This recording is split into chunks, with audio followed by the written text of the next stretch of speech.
शर्मा और आज हम कर रहे हैं 9th क्लास की बुक बी हाइव का फर्स्ट चैप्टर। चैप्टर नेम है the fun they had. The fun यानी आनंद, खुशी, हैप्पीनेस कि जिस हैप्पीनेस को, जिस खुशी को दे हैड जो वो लेते थे, कि एक ऐसा आनंद, एक ऐसी हैप्पीनेस जिसको कि वो लेते थे। दे है वो यहाँ पे पास्ट के जो लोग थे उनके लिए आया है कि एक टाइम ऐसा हुआ करता था कि जिस आनंद को वो लोग लेते थे उसके बारे में यहाँ पे इस चैप्टर में बताया गया है। तो देखो इस चैप्टर को स्टार्ट करें इससे पहले चैप्टर के बारे में मैं आपको थोड़ी सी इन्फॉर्मेशन वो दे देती हूँ। ये जो स्टोरी है वो फ्यूचर बेस्ड है। फ्यूचर बेस्ड मतलब भविष्य को ध्यान में रख करके इस स्टोरी को लिखा गया है। वो दिया भी है the story we shall read is set in the future, कि फ्यूचर पे इस स्टोरी को सेट किया गया है, भविष्य की ओर ये स्टोरी है वो हमें संकेत देती है, साइन देती है। When books and schools as we now know them will perhaps not exist, कि जिस स्कूल को या फिर जिन बुक्स को, किताबों को जैसे कि उन्हें हम अब जानते हैं कि स्कूल ऐसा होता है, बुक्स ऐसी होती है, वो क्या हो जाएगी, परहैप्स नॉट एग्जिस्ट, वो शायद भविष्य में क्या होगी, उनका कोई एग्जिस्टेंस नहीं रहेगा, उनका कोई अस्तित्व ही नहीं रहेगा।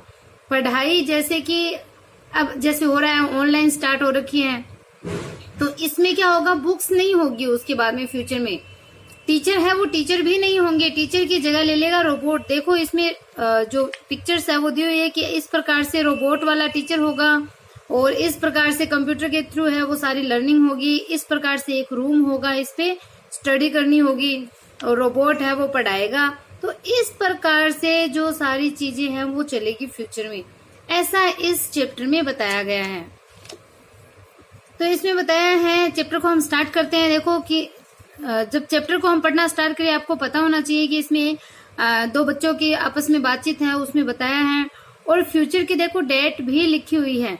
फ्यूचर के बारे में इस चैप्टर में बताया गया है और इसमें बताया है कि उन बच्चों को पता ही नहीं है बुक्स कैसी होती है, किताबें कैसी होती है, स्कूल कैसा होता है, स्टडी कैसे हुआ करती थी पास्ट टाइम में। तो ये सारी चीजें हैं वो आज इस चैप्टर के अंदर हम पढ़ेंगे कि फ्यूचर में स्कूल कैसा हो जाएगा। देखो मार्गी इवन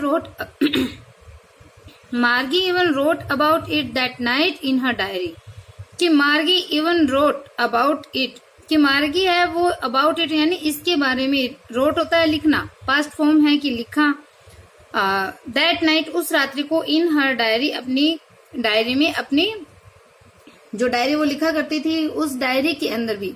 तो देखो मार्गी even wrote about it that night in her diary, मार्गी ने उस रात्रि को अपनी डायरी में इसके बारे में लिखा था, इसके बारे में लिखा भी था, इवन आ गया ना, लिखा भी था। ऑन द पेज हेडेड 17 मई 2157। तो देखो इसमें कितना आगे का, अभी तो 2020 चल रहा है और ये बात आ गई 2157 की बात आ गई है, 22nd ऑफ सेंचुरी की बात चल रही है इसमें। तो फ्यूचर में क्या हो जाएगा इसमें, देखो ऑन द पेज हेडेड की, हेड मतलब जैसे सर होता है, सर के लिए हेड वर्ड आता है, तो यानी सबसे ऊपर ही ऊपर की बात कर रहे हैं इसमें। तो ऑन द पेज हेडेड यानी पृष्ठ में सबसे ऊपर ही ऊपर, पेज के ऊपर सबसे ऊपर 17 मई 2157 सी रोट, उसने लिखा, उसने क्या लिखा, today Tommy found a real book, कि आज टॉमी को एक रियल, एक वास्तविक बुक है वो प्राप्त हो गई। डायरी की बात चल रही है कि डायरी जो मार्गी ने क्या अपनी डायरी में उस रात के बारे में लिखा था और पेज के ऊपर क्या लिखा हुआ था, 17 मई 2157, और उसने क्या लिखा कि Tommy found a real book, की वास्तविक जो किताब कैसी होती है वो टॉमी को आज मिल गई। मतलब उनको पता ही नहीं था कि वास्तविक बुक कैसी होती है, तो अब टॉमी जो उसका फ्रेंड है उसको मिल गई है, टॉमी उससे बड़ा है एज में। It was a very old book, ये एक बहुत पुरानी पुस्तक थी। Margie's grandfather once said that when he was a little boy, तो क्या बताया कि Margie's grandfather once said, once यानी एक बार मार्गी के ग्रैंडफादर ने बताया था, मार्गी के दादाजी ने बताया था, दैट की when he was a little boy, जब वो लिटिल बॉय थे, जब वो छोटे बच्चे थे, हिज ग्रैंडफादर, तो उसके क्या, उसके दादाजी, किसके दादाजी, उसके ग्रैंडफादर के, मार्गी के जो ग्रैंडफादर थे उनके दादाजी, मतलब दादाजी के भी दादाजी, तो बताया कि हिज ग्रैंडफादर टोल्ड हिम, यानी मार्गी के दादाजी ने उसे बताया, there was a time when all stories were printed on paper. मतलब मार्गी के दादाजी को भी नहीं पता, उनको भी उनके दादाजी ने बताया था कि that there was a time, कि एक समय हुआ करता था, when all stories were printed on paper, जब सभी स्टोरीज, सभी जो कहानियां होती थी वो पेपर पे प्रिंट होती थी। मतलब एक टाइम में सारी चीजें हैं वो पुस्तकों के ऊपर लिखा जाता था, कागज के ऊपर उनको लिखा जाता था, एक टाइम ऐसा था। मतलब कि अब उनको पता नहीं है, अब उनको ध्यान नहीं है कि जो पेपर है उनके ऊपर भी कोई चीज लिखी जाती है, वो कंप्यूटर्स के थ्रू पढ़ते हैं, स्क्रीन पे उनके सारी चीजें हैं वो चलती है, बुक्स वगैरह। तो फिर क्या हुआ, उनको पुस्तक मिल गई। दे टर्न द पेजेस, उन्होंने उन पेज को, जो पृष्ठ थे, पेज थे, उनको टर्न यानी पलटा। तो इसमें क्या बताया है कि जो पुस्तक उनको मिली थी, उन पुस्तक के जो पेज थे उनको उन्होंने पलटा। Which were yellow and crinkly, which were yellow, जो कि येलो थे, कलर उनका क्या था, पेज का येलो कलर था, एंड क्रिंकली यानी सलवटों से भरे हुए, क्योंकि जैसे पुरानी पुस्तक होती है और उनमें जैसे सलवटें आ जाती हैं, उन पुस्तक को जैसे कहीं दबा देते हैं, तो वैसे ही बताया कि बहुत साल पुरानी पुस्तक जब उनको मिली है तो वो क्या थी, विच वर येलो, वो येलो कलर की थी, पीली थी, एंड क्रिंकली यानी कि सलवटों से भरी हुई थी। And it was awfully funny to read words that stood still instead of moving the way they were supposed to on a screen. You know, देखो कैसे बताया कि it was awfully funny, कि यह awful यानी अत्यधिक या भयानक तरीके से फनी था, मजाक से भरा हुआ था, हास्यात्मक था। To read words, उन शब्दों को पढ़ना, that stood still, जो कि क्या थे, stood still यानी स्थिर थे एकदम, जो कि हिल नहीं रहे थे, जैसे हमारी पुस्तकों के शब्द है वो हिल नहीं रहे। इंस्टेड ऑफ मूविंग, बजाय किसके, मूविंग यानी गतिमान होने के, the way they were suppose to, उस तरीके से जैसे कि उन्होंने सपोज किया था, उन्होंने स्क्रीन के ऊपर, पर्दे के ऊपर, यू नो, आप जानते हो। तो इसमें बताया है कि जो पुस्तक थे उसके पेज उन्होंने पलटे, वो येलो कलर के थे और सलवटों से भरे हुए थे, और उस पुस्तक को पढ़ना, उस पुस्तक के शब्दों को पढ़ना बहुत ही अधिक क्या था, फनी था, हास्यात्मक था, जो कि पर्दे के ऊपर, जैसे आप जानते हो पर्दे के ऊपर मूव करते हैं, गति करते हैं, तो उस तरीके से होने के बजाय वो क्या थे, स्टूड स्टिल, वो स्थिर थे।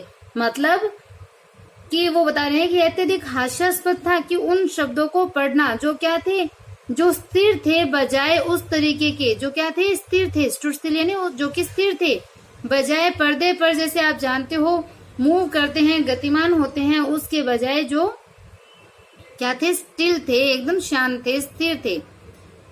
जैसे कि अपन आशा करते हैं कि जैसे स्क्रीन के ऊपर जब कोई चीज पढ़ी जाती है तो वो मूव करते रहते हैं, जैसे हमने ये पढ़ लिया तो ऐसे मूव करके ऊपर ऐसे चलते जाएंगे, पर्दे पे जैसे चलता है, तो इसकी बजाय वो शब्द है वो क्या थे, स्टिल थे, स्थिर थे। और जब बच्चों ने ऐसे देखा, क्योंकि उनको आदत ही नहीं थी, तो उनको बहुत ही ये हास्य से भरा हुआ लगा। And then when they turn back to the page before, it had the same word on it that it had when they read it the first time. And then when, और जब क्या किया उन्होंने, they turn back to the page before, कि उन्होंने क्या किया, turn यानी पलटा, बैक वापस से, टू द पेज, उस पेज को, बिफोर यानी पहले वाला, कि जब उन्होंने पहले वाले पेज को फिर से पलटा, क्योंकि उन्होंने एक पेज पलट लिया और वापस से जब बता रहे हैं कि पहले वाले पेज को जब वापस उन्होंने टर्न किया, पलटा, तो it had the same words on it, तो इसके ऊपर वो ही सेम वर्ड्स थे, क्योंकि प्रिंट किए हुए जो वर्ड्स है वो अभी मिटते नहीं है, हम भी अगर पीछे वाला पेज पलटेंगे तो वो वर्ड्स है वो सेम रहेंगे वैसे ही। तो बताया है कि जब उन्होंने पेज को पलटा तो क्या हुआ, जो शब्द उसके ऊपर थे वो सेम ही थे, मतलब शब्द कहीं गए नहीं। दैट इट हैड, जो कि पहले थे, जो कि इस पुस्तक के ऊपर थे, वो सेम शब्द वहां पे थे अभी भी। When they read it the first time, जो उन्होंने फर्स्ट टाइम यानी पहली बार जब उन्होंने पढ़ा था उन शब्दों को, सेम वो ही शब्द है जब उन्होंने पेज पलटा तो उस पे वो थे, जो शब्द है वो गायब नहीं हुए। अब देखो क्या लिखा है, जी ये जो वर्ड है वो सरप्राइज को, आश्चर्य को शो करने वाला शब्द है।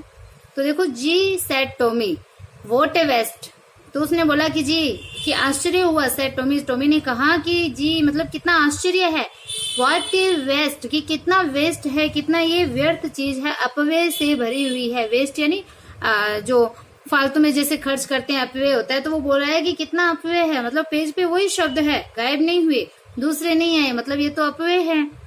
तो अपव्यय कैसे हुआ, देखो आगे वाली लाइन में, when you are through with the book you just throw it away I guess. तो बोलता है कि when you are through with the book, कि जब आप इस बुक को, इस पुस्तक को थ्रू विद मतलब इसको कंप्लीट कर लेते हो, जब आप पुस्तक को पूरी पढ़ लेते हो, you just through it away, तो आप इसको थ्रू यानी फेंक देते हो, you just through it away, आप इसको दूर फेंक देते हो, आई गेस मैं अनुमान लगाता हूँ। तो इसने क्या बताया, जैसे मान लो आपने 8th क्लास पास करी है और उस 8th क्लास की बुक्स को आपने पढ़ लिया, अब वो आपके किसी काम की नहीं, तो आपने बस पुस्तकों को फेंक दिया। तो ये चीज बता रहा है कि जब आप पूरी पुस्तक को पढ़ लेते हो, उसको कंप्लीट कर लेते हो, तो मैं गेस करता हूँ, अनुमान लगाता हूँ कि आप उनको फेंक देते होंगे, you just throw it away, आप इसको फेंक देते हो।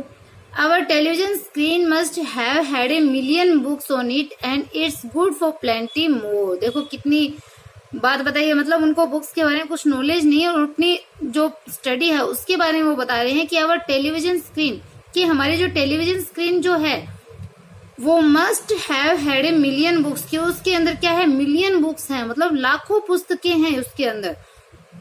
तो बता रहा है कि हमारी जो टेलीविजन स्क्रीन है उस पे लाखों, निश्चित रूप से लाखों पुस्तकें हैं।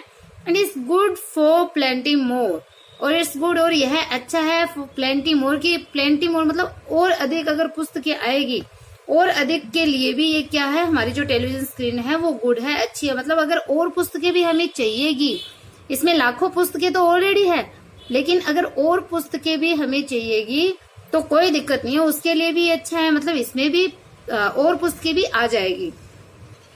आई वुडंट थ्रो इट अवे, और वो बता रहा है कि I wouldn't throw it away, मैं इसको दूर नहीं फेंकूंगा, मतलब मैं इन पुस्तकों को फेंकूंगा नहीं, इन पुस्तकों को मैं अपने पास ही रखूंगा। क्यों, क्योंकि ये जो पुस्तकें हैं वो मेरे लिए बहुत ही उपयोगी है, ये मैं इस तरह से वेस्ट नहीं करने वाला, ऐसा इसमें बताया है। सेम विद माइन सेड मार्गी, अब मार्गी ने कहा कि सेम विद माइन, और मेरे साथ भी यही सेम चीज है, मतलब मैं भी पुस्तकों को नहीं फेंकने वाली, मेरे साथ भी ऐसा ही है, मार्गी ने कहा। She was 11 and hadn't seen as many telebooks as Tommy had, कि सी वॉज 11, वो 11 वर्ष की थी, उसकी एज बताइए कि वो 11 की थी, and hadn't seen as many telebooks, और उसने इतनी अधिक जो टेली बुक्स थी, जो मतलब टेलीविजन की स्क्रीन पे जो बुक्स की बात हुई है, जो टेली बुक्स हैं, वो उसने इतनी अधिक नहीं देखी है टॉमी हैड, जितनी की टॉमी ने देखी है। ही वॉज 13, क्यों, क्योंकि वो 13 का था, 13 वर्ष का था, उससे 2 साल बड़ा था, तो उसने पुस्तकें कुछ ज्यादा देखी है और मार्गी ने कुछ कम देखी है। सी सेड, उसने कहा, where did you find it, कि ये तुम्हें कहाँ मिली, वेयर कहाँ पे, डिड यू फाइंड तुम्हें प्राप्त हुई, इट ये है मतलब ये पुस्तक तुम्हें कहाँ मिली। अब वो बता रहा है, इन माई हाउस, मेरे घर में। He pointed without looking because he was busy reading, कि ही पॉइंटेड विदाउट लुकिंग, की उसकी, और विदाउट लुकिंग मतलब देखे बिना, विदाउट होता है बिना, लुकिंग यानी देखना, पॉइंटेड यहाँ पे आंसर के लिए आया कि ही पॉइंटेड विदाउट लुकिंग, उसने बिना देखे, ही पॉइंटेड मतलब इशारा किया, उसने बताया बिना उसकी तरफ देखे, बिकॉज क्योंकि ही वॉज बिजी रीडिंग, वो पढ़ने में बिजी था, व्यस्त था, इन द एटिक। अब वो बता रहा है कि जब उसने पूछा ना कि तुम्हें पुस्तक कहाँ मिली, तो बोल रहा है कि मेरे घर में, उसकी तरफ उसने देखा नहीं, वो पढ़ने में बिजी, और घर में कहाँ मिली, इन द एटिक। एग्जाम में क्वेश्चन पूछा जा सकता है आपके बुक के अकॉर्डिंग कि उसको पुस्तक कहाँ मिली थी, तो घर के अंदर, एटिक के अंदर। अब वो पूछ रही है मार्गी की व्हाट्स इट अबाउट, कि ये किसके बारे में है, तो उसने बोला स्कूल, विद्यालय के बारे में है।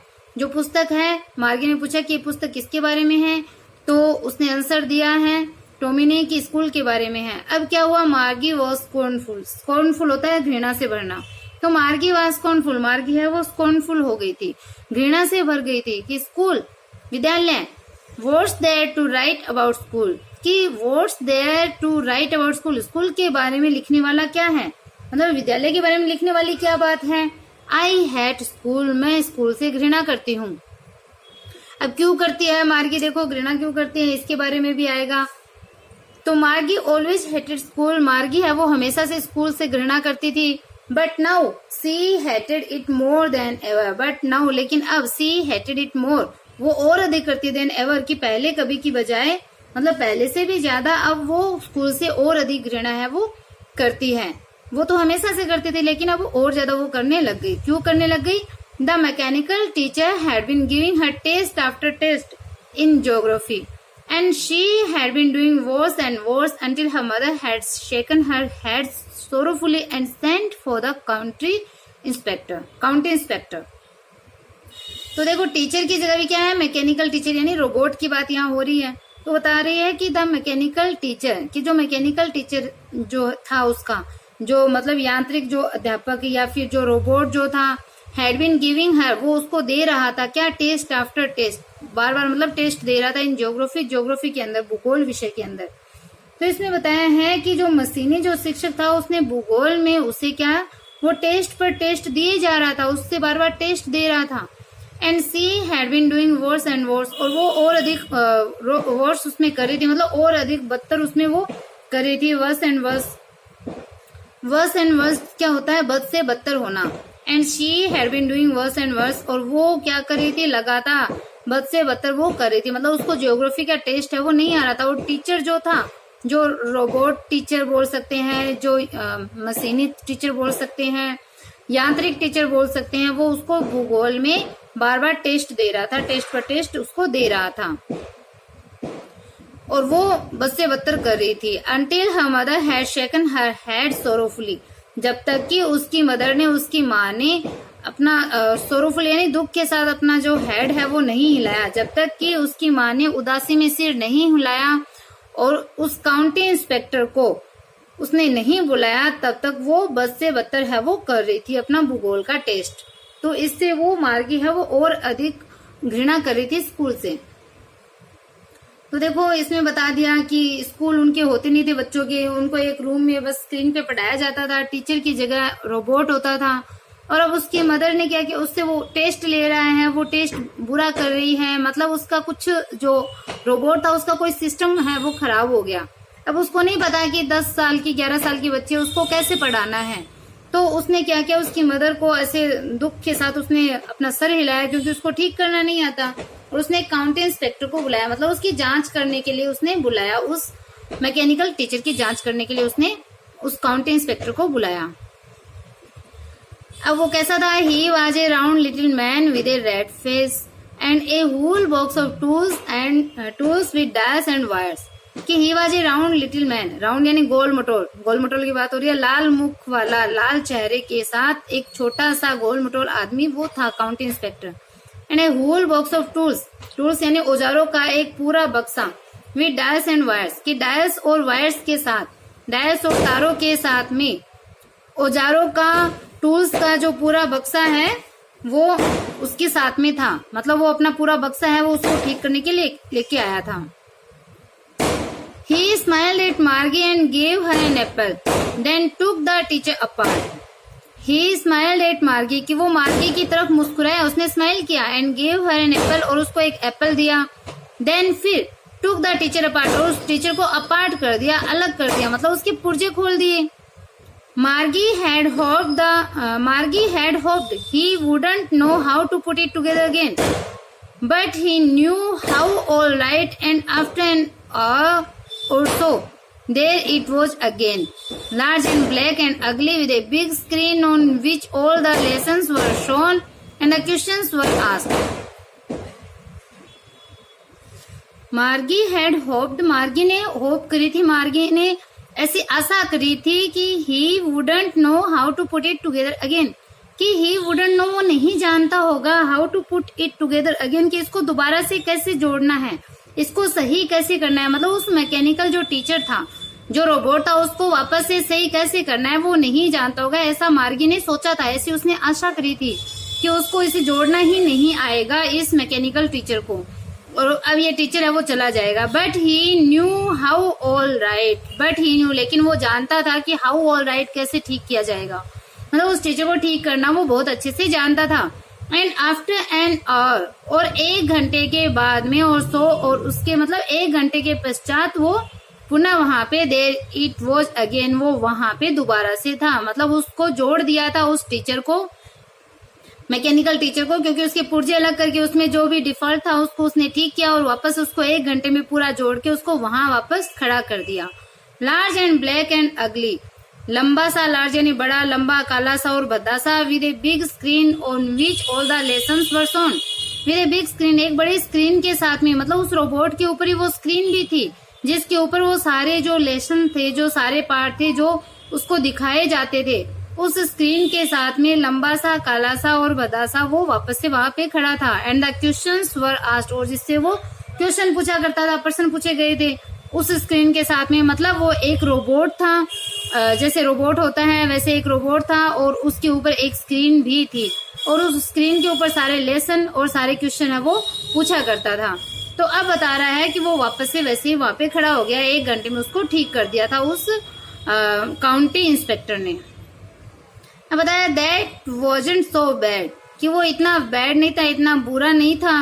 द पार्ट मार्गी हेटेड मोस्ट, कि द पार्ट, जिस पार्ट से, जिस भाग को मार्गी है वो हेट करती थी, घृणा करती थी, मोस्ट यानी अधिक, वो क्या था, वाज द स्लॉट, वो एक स्लॉट था। स्लॉट मतलब एक निर्धारित स्थान, कि जिस भाग से मार्गी ज्यादा घृणा करती थी वो एक स्लॉट था, वो एक निर्धारित स्थान था।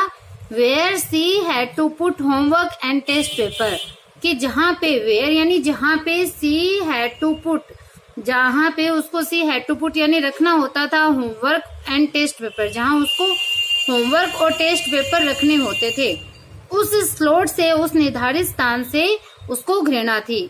She always had to write them out in a punch code, कि she always had to write, कि उसको हमेशा लिखना होता था। She always had to write मतलब उसको हमेशा है वो हैड टू राइट यानी लिखना होता था, देम उनको यानी उस टेस्ट पेपर को, उस होमवर्क को लिखना होता था इन पंच कोड, एक पंच कोड के अंदर। पंच कोड क्या होता है, एक भाषा होती है गुप्त भाषा, कि उस पंच कोड के अंदर गुप्त भाषा में उसको वहां पे ये हमेशा लिखना होता था।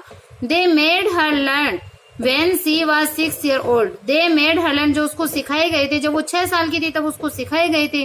And the mechanical teacher calculated the marks in no time, और जो ये मैकेनिकल टीचर होता था, रोबोट होता था, वो नए के बराबर समय में ही इसके नंबर्स के, इसके मार्क्स को वो कैलकुलेट कर लेता था। मतलब उसकी जो मशीन था, मशीन के थ्रू उसकी कॉपी है वो चेक हुआ करती थी। एक जो रोबोट था उसके पास एक मशीन थी जहाँ पे उसको पेपर रखने होते थे, होमवर्क रखना होता था, और एक पंच कोड के अंदर होता था, जैसे कि बाइनरी कोड होता है कंप्यूटर के अंदर, उस बाइनरी कोड के अंदर 0 और 1 जैसे कंप्यूटर में होता है, और वो कंप्यूटर चेक कैसे करता है, उस कोड के अंदर ही करता है। तो यहाँ पे इसको कोड सिखा दिया गया, और पूरा जो काम है उसको, पूरा होमवर्क है, टेस्ट पेपर है, वो उस कोड में ही करना होता था, और उस कोड को एक मशीन के द्वारा उसको जांच दिया जाता था, जो कि नए के बराबर समय है वो लेता था। तो आई होप आपका चैप्टर है वो यहाँ तक समझ में आया होगा। नेक्स्ट हम करेंगे अगली वीडियो में। अगर चैनल पसंद आ रहा है तो लाइक सब्सक्राइब करना बिल्कुल भी ना भूलें, ज्यादा से ज्यादा आप इसको शेयर भी कीजिए। Okay bye, have a nice day.